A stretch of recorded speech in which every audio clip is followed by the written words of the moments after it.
అదరగొట్టే కారం రంగు రుచి ఆచి కారం పొడి. సర్పంచ్లపై రాష్ట్ర ప్రభుత్వానికి ప్రేమ లేదన్నారు బీజేపీ ఎంపీ రఘునందన్ రావు. కేంద్రం ఇచ్చే 3,500 కోట్ల కోసమే పంచాయతీ ఎన్నికలు పెడుతున్నారన్నారు.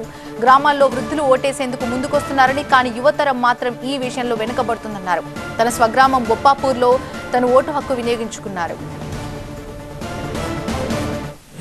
రెండో విడత గ్రామ పంచాయతీకి జరుగుతున్నటువంటి ఎన్నికల్లో నా సొంత గ్రామం బొప్పాపూర్లో నా ఓటు హక్కును వినియోగించుకోవడం అనేది ఆనందదాయకంగా భావిస్తూ ఉన్నాను. నేను పల్లెటూర్లలో ఓటేసే కార్యక్రమం ఉందంటే 90 ఏళ్ళ ముసలవ్వ కూడా వచ్చి ఓటేసిపోతుంది.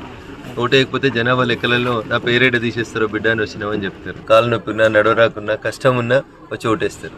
కానీ దురదృష్టం ఏంటంటే జూబ్లీ హిల్స్ లాంటి ప్రాంతంలో ఎలక్షన్ అయితే 50% మంది కూడా ఓట్లు వేసేందుకు ముందుకు వస్తలేరు. ఇది బాధాకరం. చదువుకున్నటువంటి మేధావులందరూ కూడా ఆలోచించాలి.